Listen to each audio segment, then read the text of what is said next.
Hello everyone, Silent here and welcome back to another Bedrock Edition tutorial. Today I'll be showing you how to build a very simple, fast, and efficient fungus farm in your Bedrock Edition worlds. The fungus is basically a new type of tree, but from the nether, so this is basically a simple tree farm, but for the giant warped and crimson funguses. Currently, these things have a lot of growing issues on the Bedrock Edition. They can delete a ton of blocks, grow in very weird and wonky shapes, and you really cannot contain them, so building a farm for them might seem kind of daunting. However, with this design, we are working around every single issue that they can possibly have, making a very simple and relatively small farm that produces up to 30,000 blocks per hour. So if you want a lot of stems, or a lot of warp blocks, or a lot of shroom lights even, this is the farm for you, and it's going to work very well in your Bedrock Edition worlds. And here is the farm that I'll be showing you how to build in today's video. Well, technically, this is the smallest version of the farm. We'll talk about the big fungus farm in just a moment. But as you can see, this is a very small farm, if not a little bit tall. The redstone is the simplest that it could possibly be. Anybody can build this in their worlds. And how it works is basically we have an area to plant in the fungus. It gets bone mealed by these dispensers. It grows up into a tree, and then we push all the blocks to the side. We're pushing the blocks to the side by using the slime and honey pushers. So we can go ahead and demonstrate this real quick. All you need to do is stand on this pressure plate. As you'll see, that can grow up the fungus. We plant in another one, and it just keeps on growing them really quickly. You get a lot of stems, a lot of warp blocks, and it works with both of the warped and crimson fungus types. As you can see though, the fungus kind of grows up all over the place, and there's really nothing we can do about that due to current Bedrock Edition bugs.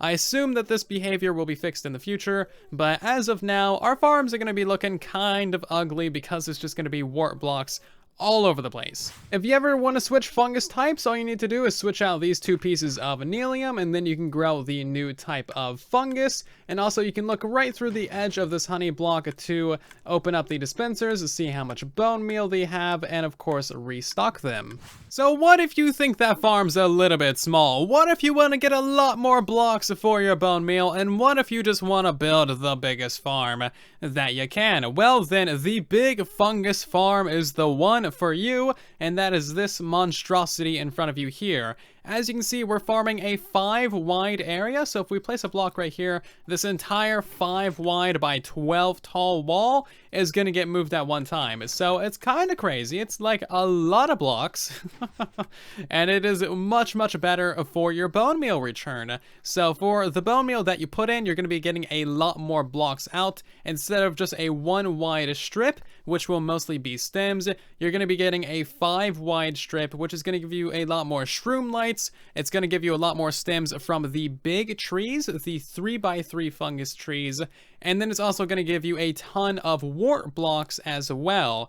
Now, that's actually a good thing. Having a lot of warp blocks is a great thing because then you can put them into a composter. If you compost every single warp block that you get from your fungus farm, you'll get about half of the bone meal back that you put into it originally. So if you put 2 stacks of bone meal in, and then you compost all of your warp blocks, you'll get a stack of bone meal back out of it, which is extremely good. I would highly recommend that you go ahead and compost all of your wart. Just a quick note about this fungus farm speed. It takes 4 game ticks from the time that the fungus grows up to the time that it's moved out of the way, allowing a new fungus to be planted and grown. So let's go ahead and talk rates, shall we? If you're using the big fungus farm, as you should be, then you're going to be consuming over a double chest of bone meal per hour, but you're also going to be getting about 30,000 blocks per hour, which is approximately 10 double chests if I'm doing my quick math correctly. So this chest of blocks right here, you'll get every 5 minutes, essentially. As you can see, every 5 minutes, you're going to be getting a lot of stems, you're going to be getting a lot of nether wart blocks, and quite a bit of shroom light as well, although not as much as I expected.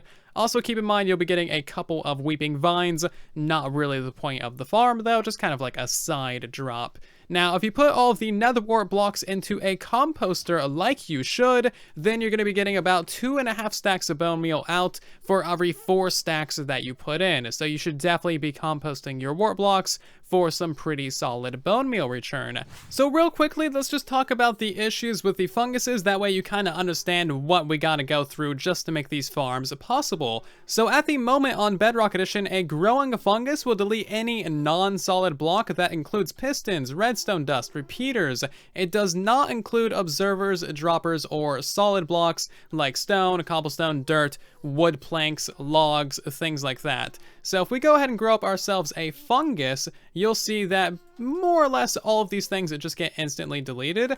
However, the solid block, the dropper, and the observer did not get deleted. So that makes designing this kind of a pain in the butt. Lucky for us, honey blocks and slime blocks are a couple of the things that do not get deleted by growing funguses.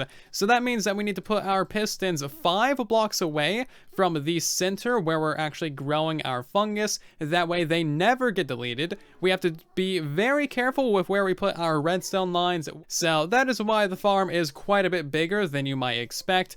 Also, funguses can grow up to nearly 30 blocks tall, and they can grow up to be a 9 by 9 fungus. The things are massive, they're kinda crazy, and just because I know I'm gonna get a couple of comments about this command block right here is just to delete the blocks because, you know, we gotta deal with all the blocks that we're getting from the farm. This one here is just to plant in the fungus so that we can test it, and then this one here is to get rid of all the extra funguses that we got around the area because these things are kind of, you know, annoying. So this farm is legit. It is way harder to fake something than it is to just be genuine with your builds. So of course, when it comes to actually doing stuff with all of your blocks, you have a couple of different options which will not be part of today's tutorial. You can send them into a giant 12 by 12 by 12 cube and then go ahead and mine all of them manually, which is likely what you'll end up doing. Or you can build yourself a ghast blasting blast chamber, which I'll have a tutorial out on the channel for shortly. So if you want to make sure to catch that tutorial when it releases, of course, make sure to subscribe. And in general, subscribing is a good idea because I have hundreds of these Bedrock Edition tutorials and many, many more on the ways that you probably don't want to miss. Before we hop into the tutorial, a massive thank you to Guy for helping me design, test, and just do like all of the things for this fungus farm. He's been messing with fungus farms and tree farms a lot in the last couple of weeks, and in fact, he just released a brand new tree farm on his channel. So if you want a tree farm to go with your fungus farm, then check out his recent tutorial. And of course, make sure to subscribe and tell him thanks for the fun, guys. And let's hop into the tutorial, shall we? For those of you who are interested, there's going to be a full materials list for this build down in the description of the video. Before you here, you can see the area that we'll need to build our farm. It's going to be an 8 wide area by 7 blocks long, and it's going to be 17 blocks tall in total. So prepare your area and keep in mind that there's going to be a lot of fungus outside of the area that we have marked out. So regardless of which type of farm you want to build, either the big fungus farm or the 1 wide farm, the vast majority of the farm is going to be exactly the same. There will be a little split later on in the tutorial where I show you how to build just the 1 wide version. We're going to start off the build with our AFK spot down here in the lower left corner. You want to go in by a block and then up by a block, and this is where you're going to be standing to actually plant your fungus and AFK at your farm.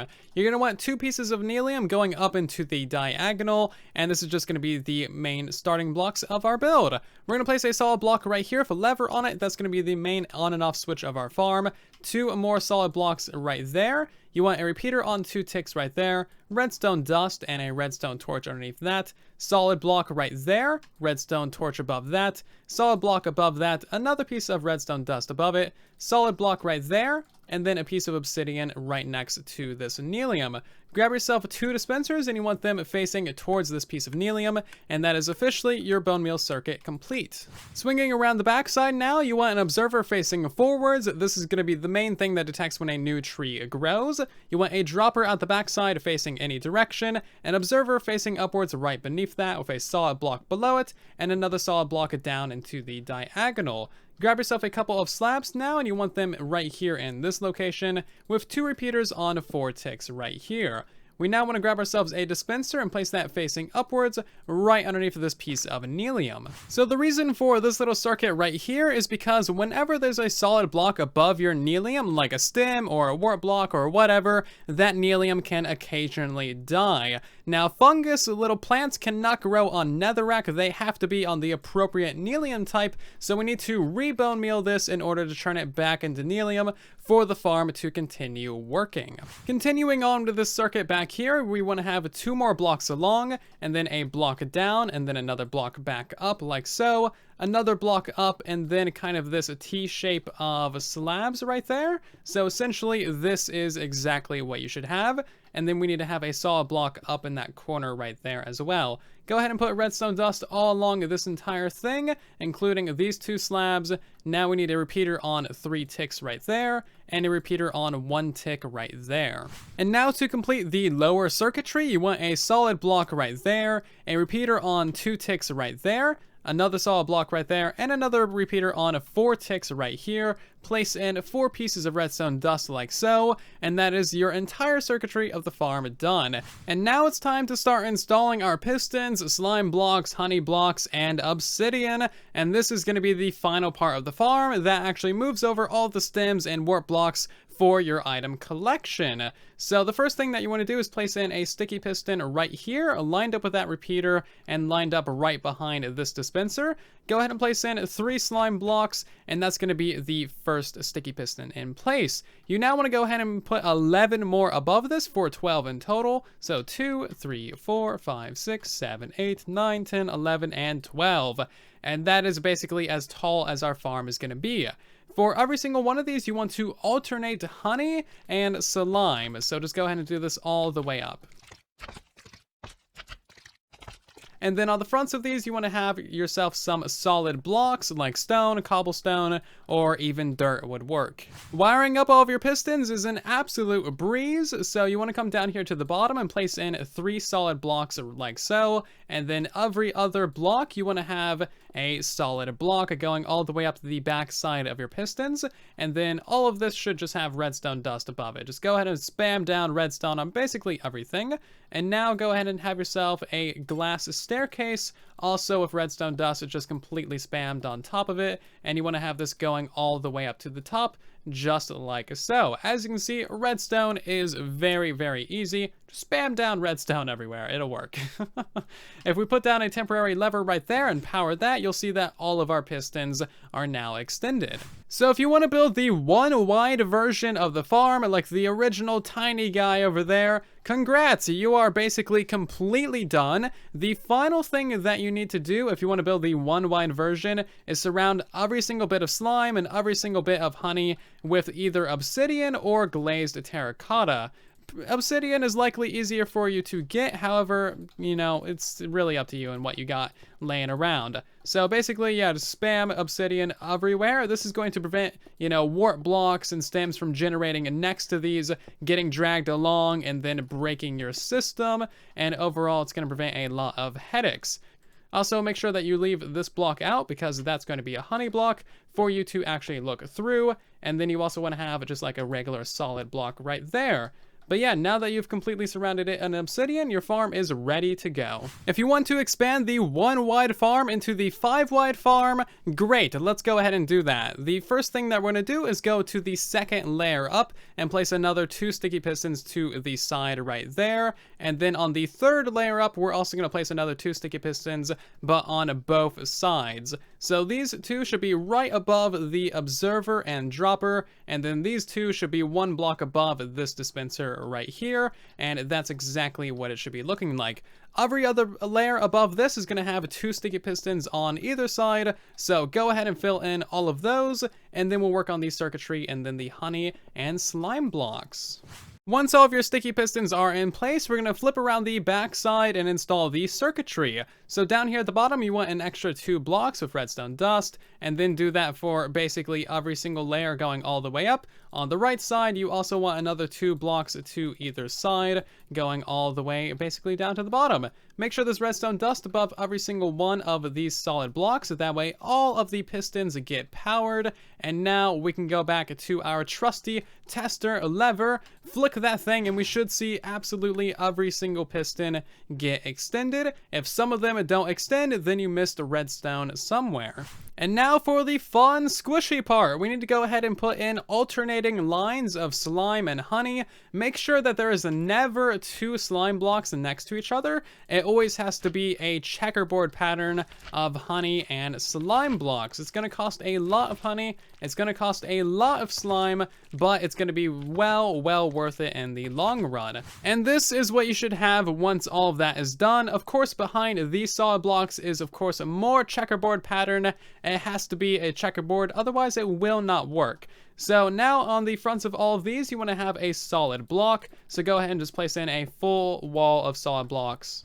And now you can probably guess what the next step is. We need to surround every single bit of honey and slime with either obsidian or glazed terracotta. So go around the bottom area, fill in these, fill in those, fill in this area, fill in every single thing up this wall, the roof, and of course make sure to extend it one out the front as well. And when you're done, this is pretty much what it should look like. Just basically an entire pile of obsidian with some squishy gooey stuff on the inside. It's pretty awesome in general.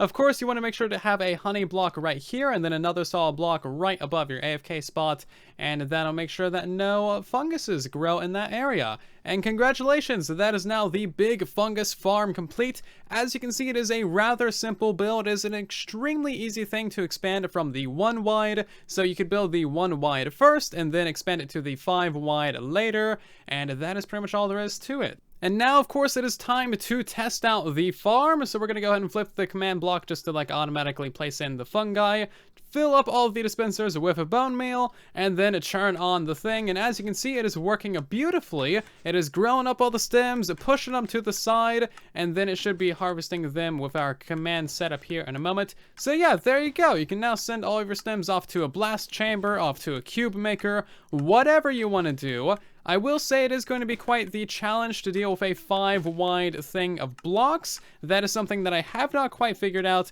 but you can look forward to future tutorials and future tech surrounding this type of farm. If you have any questions, comments, or concerns about today's Fungus Farm tutorial, then please do let me know down in the comment section. I'm always trying to help you guys out as best as I possibly can.